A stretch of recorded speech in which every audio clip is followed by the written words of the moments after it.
All right. So hello, everyone. Welcome to WellSpring Live. Again, if you're here in Facebook, welcome. I'm so glad you're here. Again, I know I said this before I started the recording.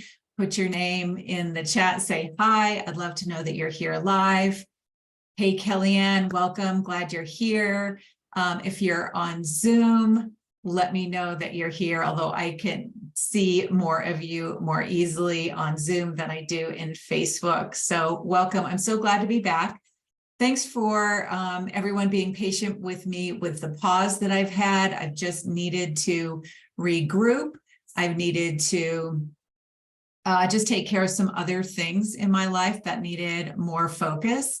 And so I hope you'll understand. I will keep doing Facebook Lives, doing them every week. I'll probably slow that down for a while, and I'll just come in and out like this, as I did this week. I will be putting up reminders in the Facebook group, and also if you're on the email sequence related to this, where you get the Zoom link, then I'll be letting you know there as well. So hopefully you got the emails. Hopefully you saw the messages in Facebook. Welcome, Barbara. So glad you're here. So today I want to bring up something we've talked about before, but I keep hearing from people. And so we need to keep working with this energy, not because we're slow and we're not getting it. It's not that at all. The reason we need to talk about it is because it's important.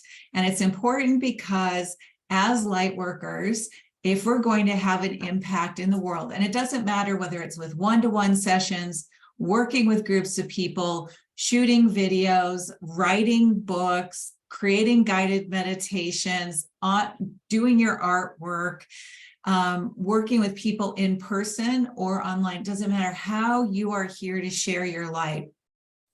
One of the things we want to be able to do is feel comfortable and confident sharing, right? Because if we're not comfortable and confident sharing, we're going to hold ourselves back. We're going to be afraid to be seen. We're going to be worried about what the consequences are.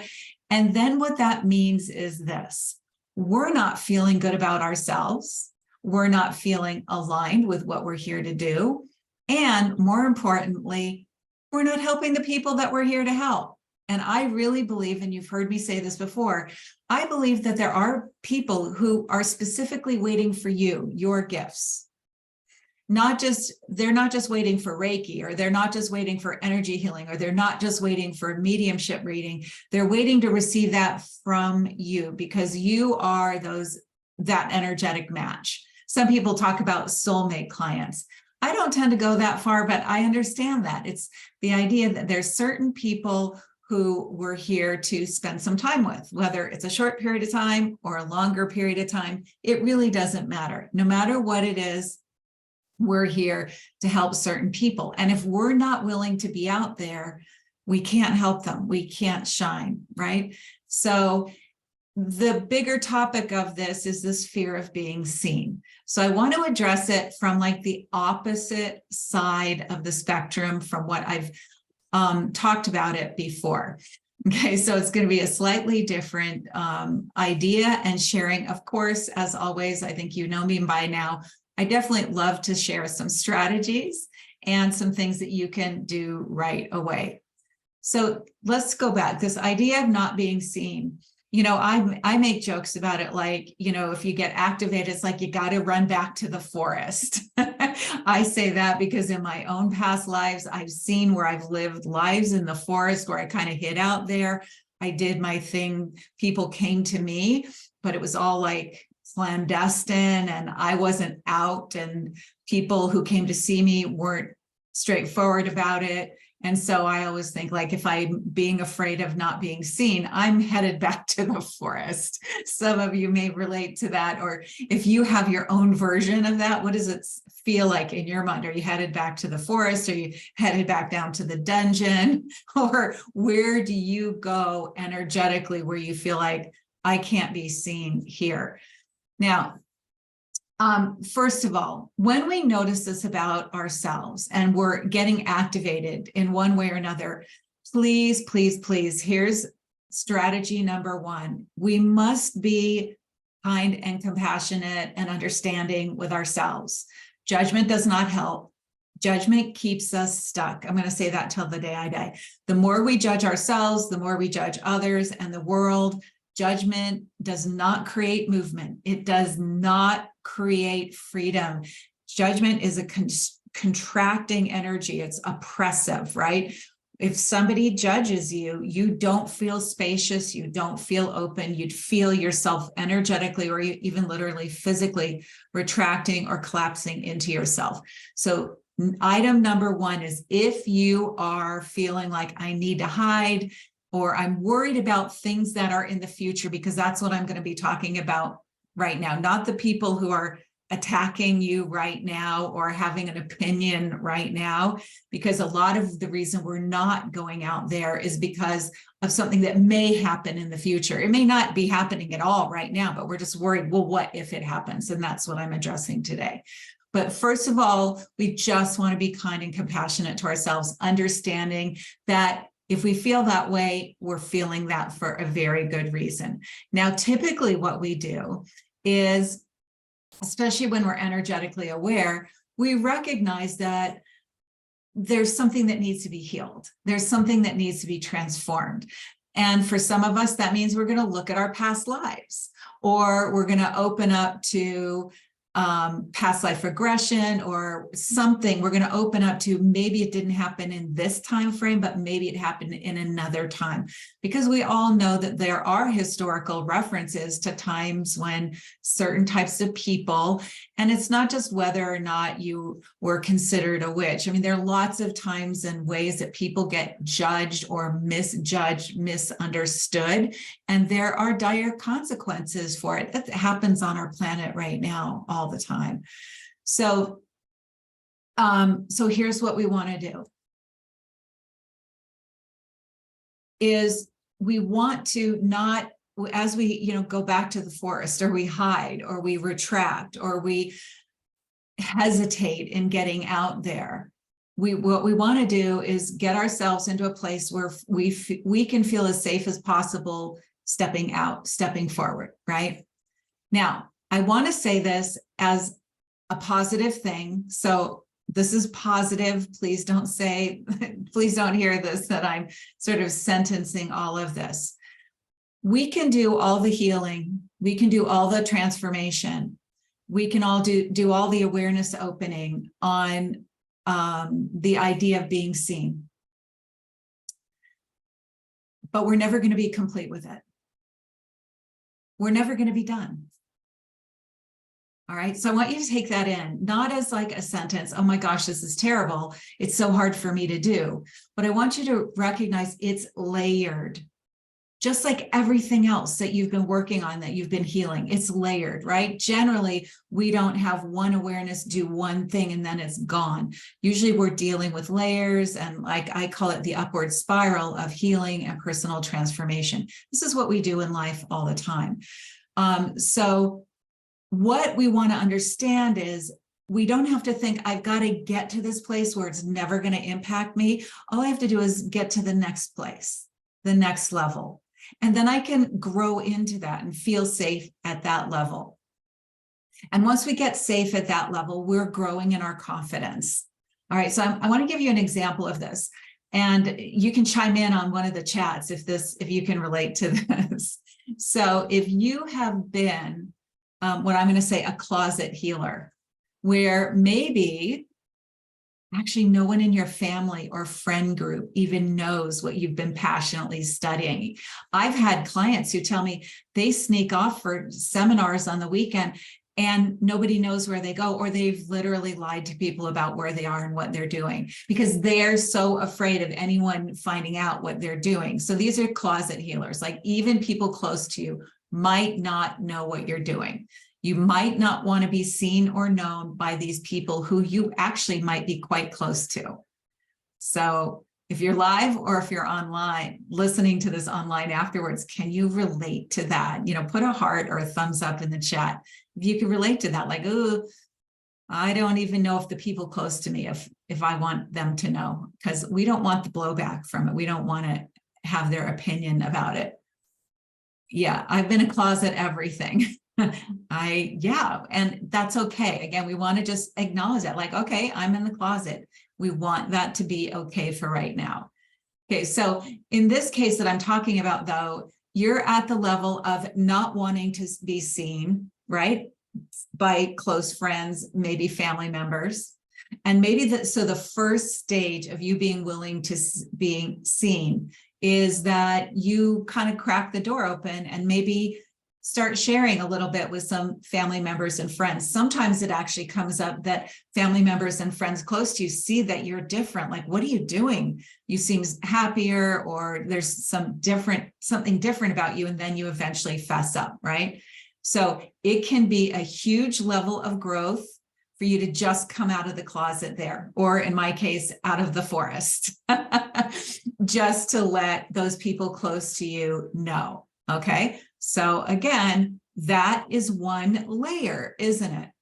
Now, there are other layers that could be happening around that. But once you get there, and maybe some of your close friends and your family members know you're doing it, the world keeps spinning. You know how to respond to them, answer their questions or not. We'll talk about that in a minute.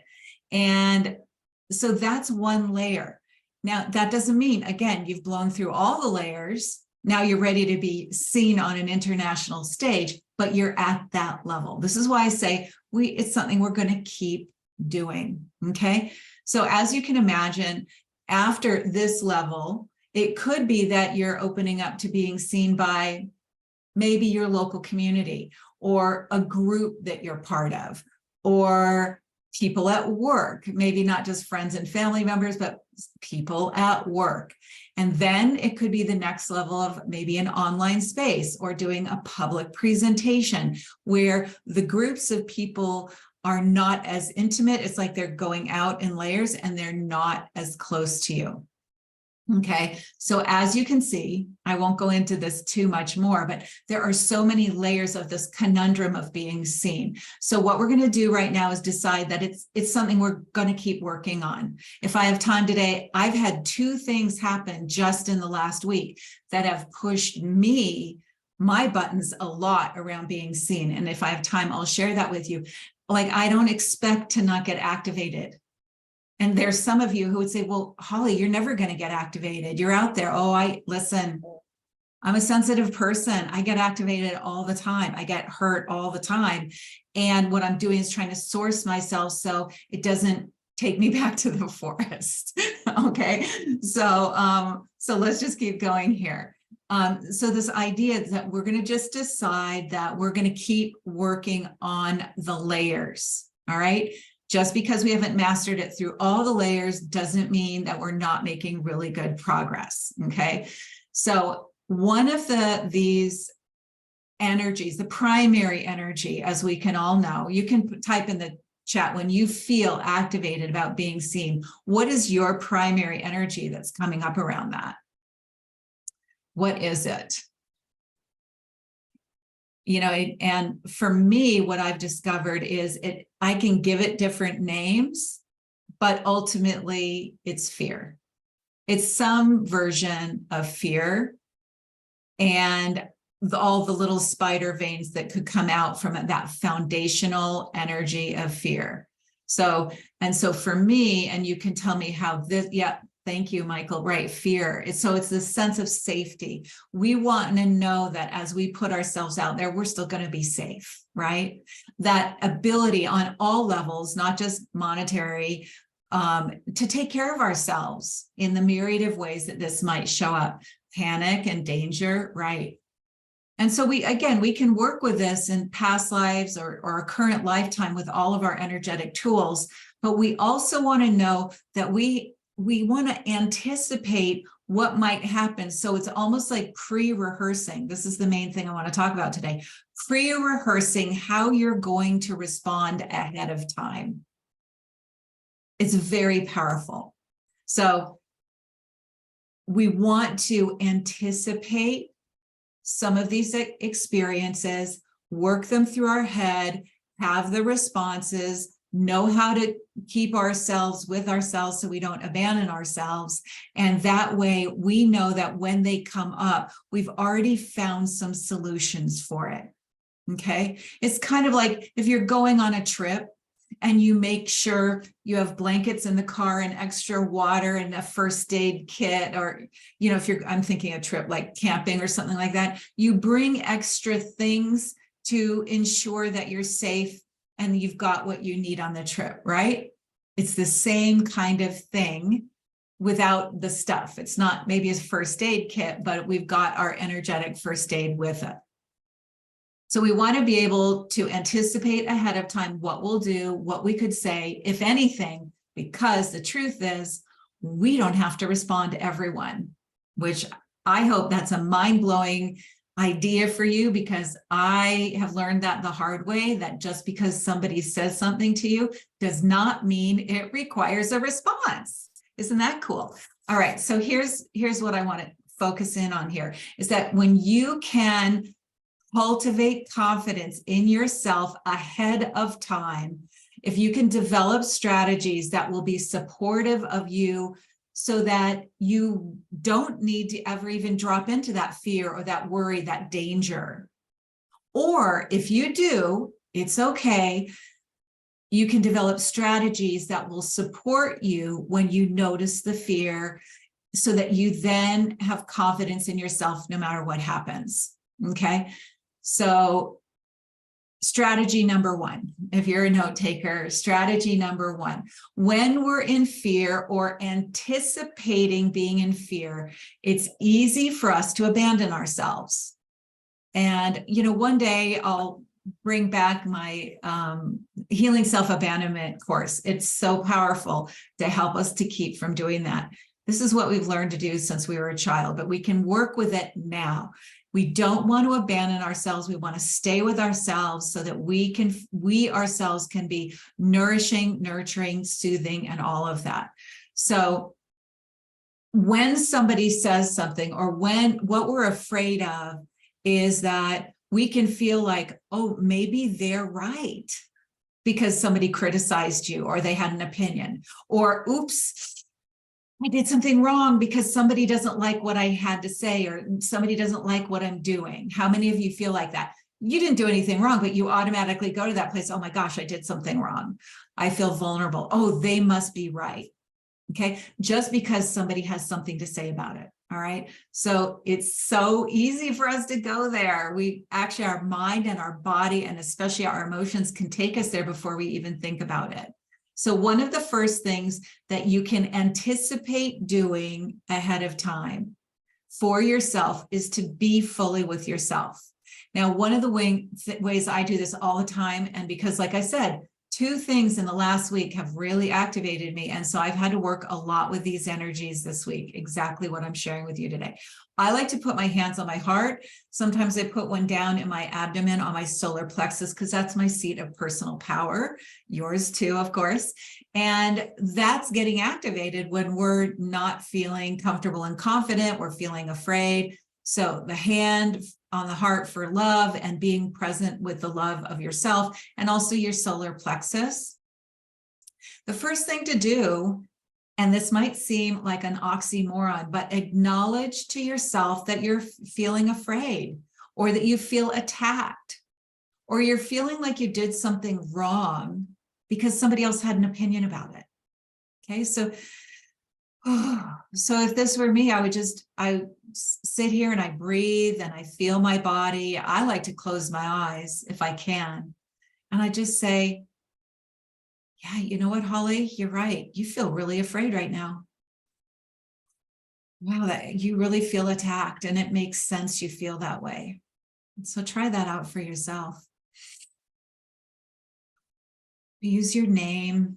We love to hear our names. It feels very intimate, like if somebody else was saying that to us. And fully acknowledge how you're feeling in the moment. We don't need to sweep it under the rug. And tell yourself it makes sense that you feel that way. Keep your breathing really deep. And tell yourself it's okay to feel that way. It's absolutely okay to feel this way. It makes sense. And what you're doing as you do this is you're staying focused on you. because you don't need to focus on them. You need to be with you, because this is about you and your journey and your light. Just notice how you feel as you center with yourself that way at that first stage. And then strategy number 2, again, it's kind of inner game, the way you talk to yourself, is please remind yourself right now that what they just shared was their opinion. So you can even continue with that. It's like, yeah, they shared their opinion. They just let you know about their point of view, their life, and their energies, and how they wish to live their lives. They just shared that with you.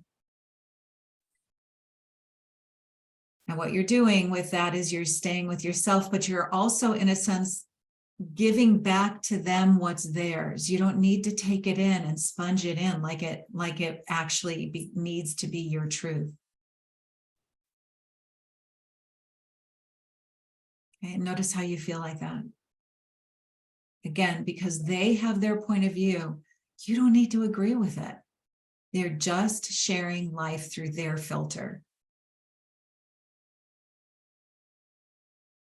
Now, one of the things I do, mostly in my head, whether something comes in an email, a text message, somebody says it to me overtly, no matter how, in my mind, I just say to them, thank you for sharing.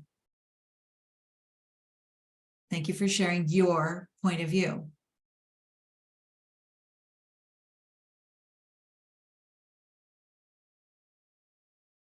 And if you want, you can even go so far in your mind to say, thank you for sharing your point of view. That's not my point of view. I have a differing point of view. Again, notice how that feels in your body. What you want to do is you're separating, again, I know I've already said this, yourself from their point of view. So you're not absorbing it all in as if it needs to be your reality. You want to create that energetic separation of, I'm here with me, and that's your point of view. Okay, really important.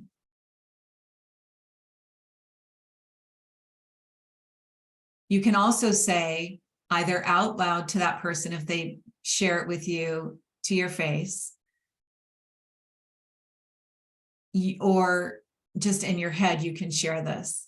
Just say, thank you, I hear you. And when you have the possibility in your head or out loud to say, thank you for sharing your point of view, or thank you, I hear you, here's what I'm going to suggest. Put a period at the end of that sentence and don't say anything else. Thank you for sharing your point of view. Or thank you, I hear you. Nothing else. There's nothing more that needs to be said right there, because what the tendency is for us to feel like we need to justify or defend ourselves. And sometimes we don't. We don't have to convince somebody who has a different point of view than us to come to our side or to agree, align, or understand. The truth is, you're probably not going to be altered by their opinion. If they wanted to convince you of their point of view, you probably wouldn't be convinced of their point of view. So you don't need to convince them of your stance and what you're doing. Just with that love, that deep respect. Thank you, I hear you. Thanks for sharing. And that pregnant pause at the end of it is very uncomfortable for everyone. But it also really energetically holds the space that there's nothing more that needs to be said. So if you're going along with this and imagining yourself doing it at the same time, notice how you're feeling. And I'd love to hear in the chat how you're feeling as we're going through this. Okay. So just imagine, we've gotten with ourselves, we've acknowledged ourselves, we've allowed ourselves to feel that way. In our mind or out loud, we've said, thank you for sharing. I appreciate your point of view, and it's not my point of view, but thanks for sharing. And very often we can feel a ton of freedom We feel expansiveness because we have created that separation between what they shared and what our reality is. Now, here's the next piece of it. We'll call this strategy number 3, is you want to shift your focus right away. Because when we're afraid of what others might think or what they might feel or any of it, the truth is, where is your focus? Your focus is 100% on them. And just like we did in the first strategy here, you want to shift your focus back to you, to your passion, your gifts, the people that you are here to work with, and you're here to support, you're here to inspire in whatever way you're getting your light out there. So get focused back on you as soon as you can, and really drop into your alignment with your truth, okay? Without so much energy going to them. Because as you worry, as you are concerned, as you are wanting to head back to the forest, the energy is, I have to adjust myself because of them. And so the focus is on them. Get it back to you. Bring it back to you. Okay. You are not here to add your energy to their life or their point of view. You're here to add your energy and impact to those who are in vibrational alignment. Now, one of the keys about this is practice this ahead of time. And so you can probably imagine, if you're somebody who is really worried about being seen, you could imagine, you could create scenarios in your head of what you're afraid of, and just practice and visualize this in small ways. Practice the responses ahead of time. And it's not that you're going to nail down every single thing that happens, but what you're doing is rehearsing it and bringing it into your reality, giving yourself permission actually to be able to say to somebody, thanks for sharing. Or being with yourself and really acknowledging that this is who I am. It's okay that I feel this way, and I'm going to keep moving forward anyway. Okay. And I do practice this all the time. If I get activated even by a little thing, I practice just like, oh, it's okay, Holly, you're right. Yep, you're activated about this, whatever it might be. I'm here with you. You're not alone. And I stay with myself. I practice it in little tiny ways all the time, so that when bigger things come up, it's like rehearsing it. It's like when you are learning to play basketball or learning to play a sport or the piano, you practice things ahead of time so that when you're in the game, in the concert, in the performance, you know how to do it. So you want to practice your confidence with people having an opinion about who you are and what you're doing. Practice it ahead of time. I can't stress that enough. Tell me how you're feeling about practicing right now. I'd love to hear. All right. So there's one more thing I want to share, and here's what it is. Many years ago, I was working with this incredible, beautiful woman who did this intuitive coaching. And I was in a whole group of women for many years. Oh, it was just like, it was magical at that time. And the woman who ran the group said something, and the first time she said it, it completely scrambled my brain. Like, I didn't even know how to process the words. Now, I've heard this said many, many times since then, so you've probably heard it before too. This is golden, at least for me. I don't know if I've ever said this actually out loud to somebody, but I do say it in my head often. Here's what it is. Your opinion of me is none of my business. That's a biggie, right? Feel that in your body, feel that in your energy field. Your opinion of me is none of my business.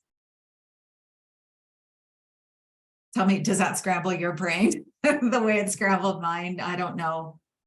20 or 30 years ago when I first heard it, 30 years ago when I first heard it.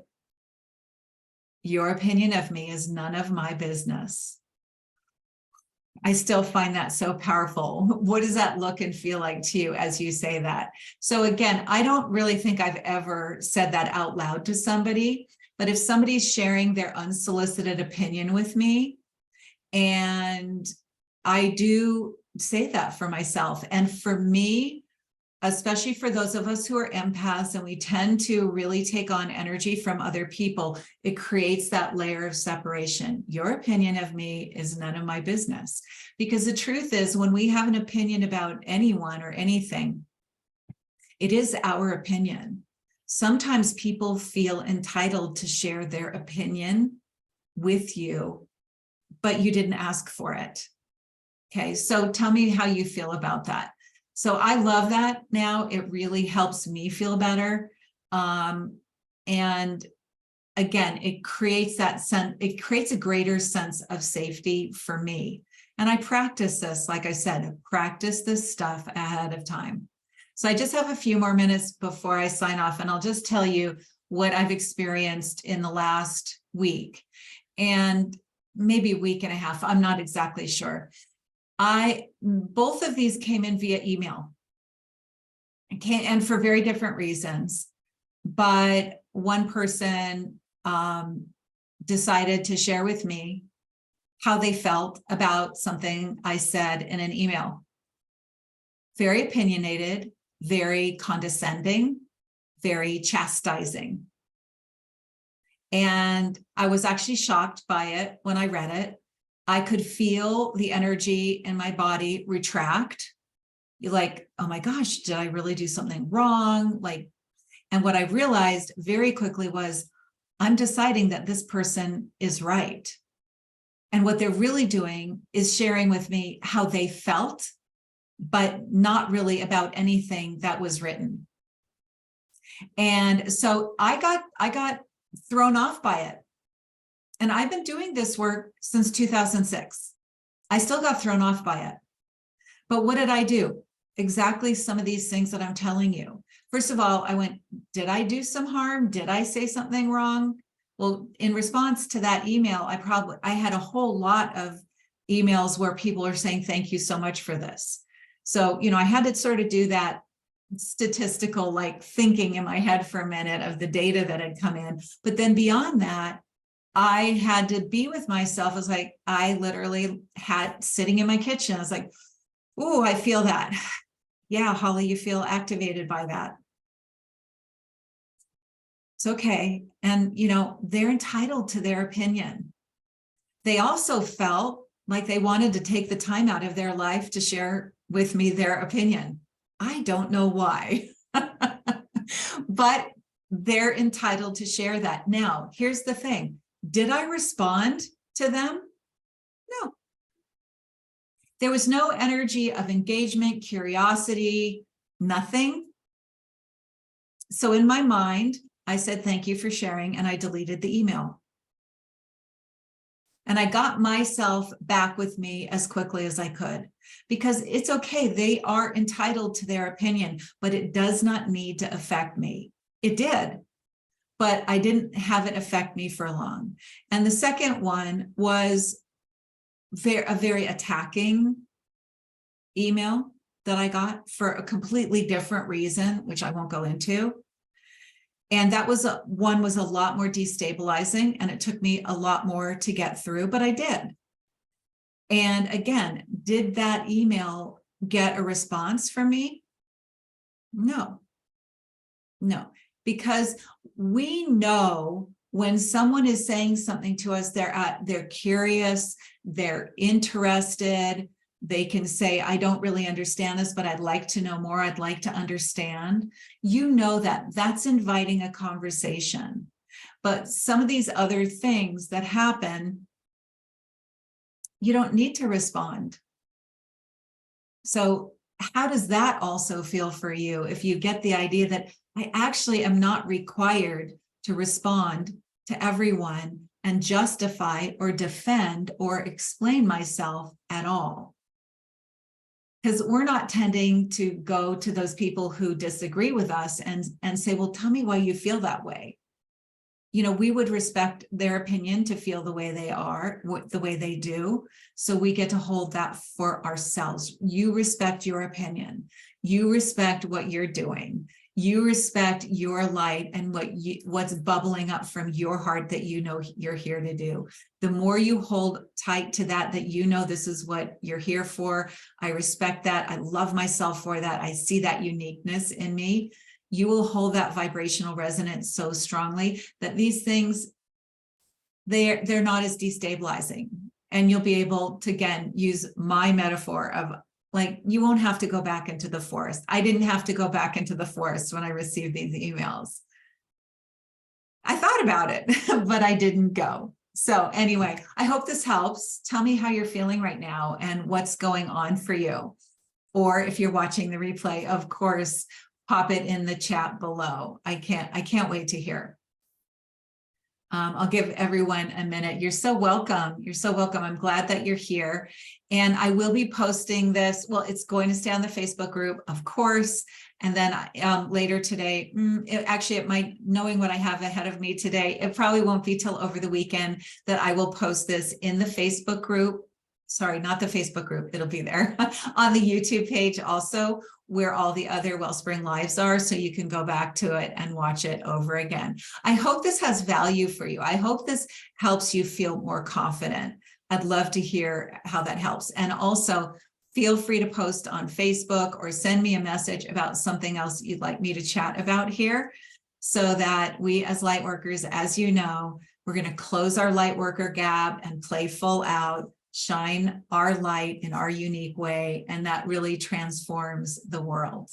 All right, everyone, have a beautiful Friday. Have a great weekend, or whatever day you're listening to it. I hope it's fabulous. Take care, everyone. Love to you all.